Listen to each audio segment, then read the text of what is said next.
Good evening and welcome to NTD UK News. I'm Stuart Lees and here are today's top stories.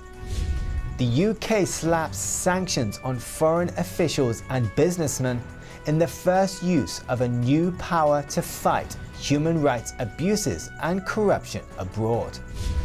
MPs are calling for a review of all lockdown fines as a committee finds many fines were issued incorrectly. And the Britain's aircraft carrier HMS Queen Elizabeth is set to sail to Asia for its first operational deployment.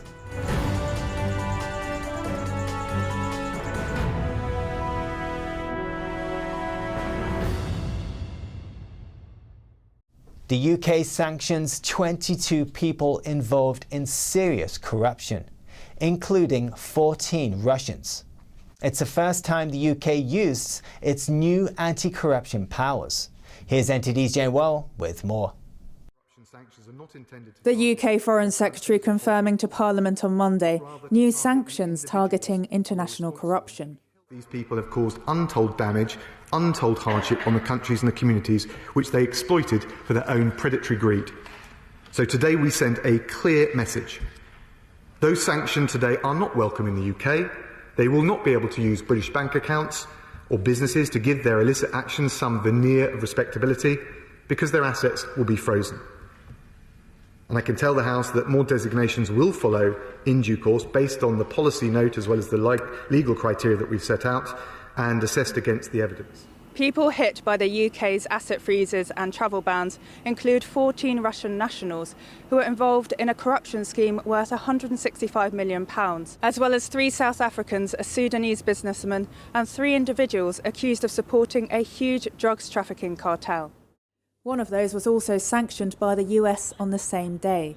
Some called on the Foreign Secretary to widen the designations to target corrupt people in different countries. Human rights in China is in the forefront of some MPs' minds, with the Commons passing a motion last week declaring China is committing genocide against Uyghurs. Will these sanctions, new sanctions, apply equally to all individuals that fall short of the law? For example, will they apply not to junior but senior officials in the Chinese Communist Party who are implicitly involved in the abuse of the Uyghur and are living off the finances of Uyghur slave labour? He confirmed he will look into it. The challenge, of course, is that higher up the chain you go, the more indirect, I think was in her words, the links are, and the challenge is to make sure we've got the evidence. But we will look at this based on the seriousness of the activity. Raab's US counterpart welcomed the UK's new anti-corruption sanctions. Jane Warrell, NTD News, London. London's iconic Big Ben will be ringing out again by next summer, according to authorities. Work on the Elizabeth Tower Conservation Project has taken over 5 years, with costs spiralling to over £80 million. The famous bell has been mostly silent since 2017, only bonging for significant occasions. Work was delayed by the Covid19 pandemic. Now, authorities have laid out the timetable for final completion. They say the hands will be put back on the dials and the restored clockwork refitted later this year. Early next year, the bells, including Big Ben itself, will chime again before the scaffolding is finally removed. And in other news, Prime Minister Boris Johnson and his fiancée Carrie Symonds had their Downing Street flat refurbished after they moved in. Now, the UK's top civil servant will review the funding of the costly revamp. Cabinet Secretary Simon Case said the Prime Minister has asked him to conduct a review into the Downing Street flat refurbishment.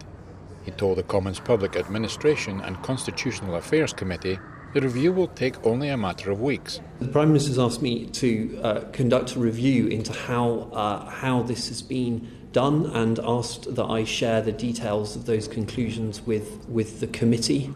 Case said at present there is a budget of up to £30,000 per year for Prime Ministers to renovate their Downing Street residency, with any cost beyond that met privately by those in office. He said that he was not directly involved with the recent refurbishment. I do not have all of the facts and details at my disposal on this, which is why the Prime Minister's asked me to conduct this review. Last week, the Daily Mail revealed a donation of £58,000 from Tory peer Lord Brownlow to the party. The donation is to cover the payments the party has already made on behalf of the soon-to-be-formed Downing Street Trust. No Downing Street Trust currently exists. Work was begun last spring, and Lord Brownlow agreed to be chair of a putative trust. There was work done to identify cross-party potential trustees.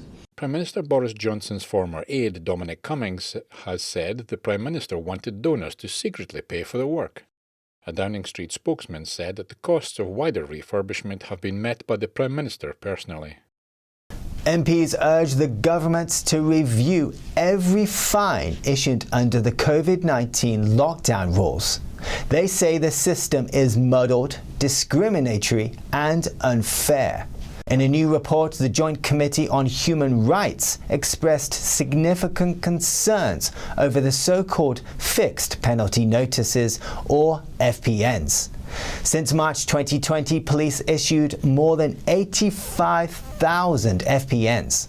The fines range from £200 for failing to wear a face mask to £10,000 for organising illegal gatherings. MPs find that a significant number of FPNs have been issued incorrectly. The committee urges the government to review the rules and create new checks and balances. And in other news, new data says that 3- and 4-bedroom houses have seen a particularly sharp fall in supply.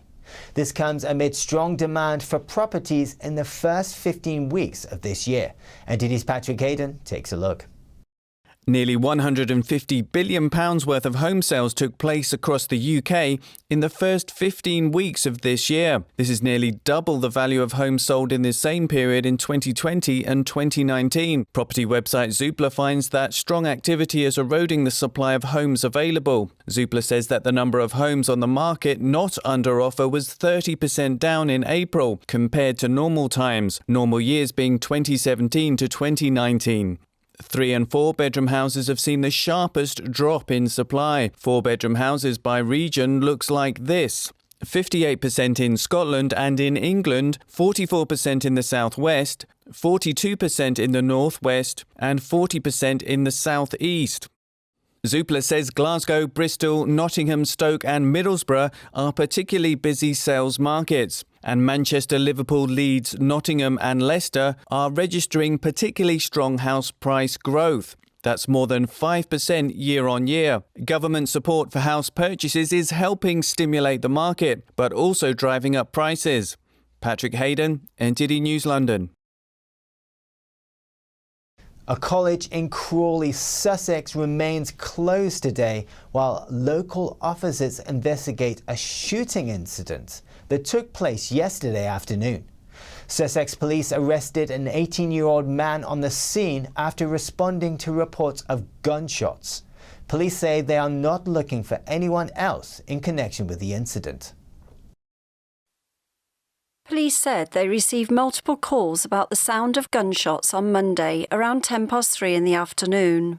Armed police were seen deployed near Crawley College.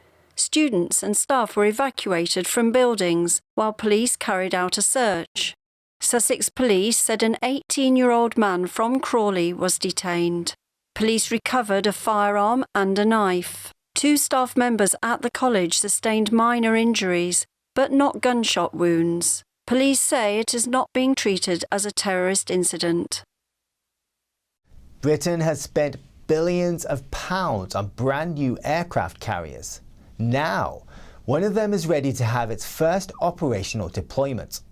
The destination is Asia. NTD's Lily Jean brings us the details.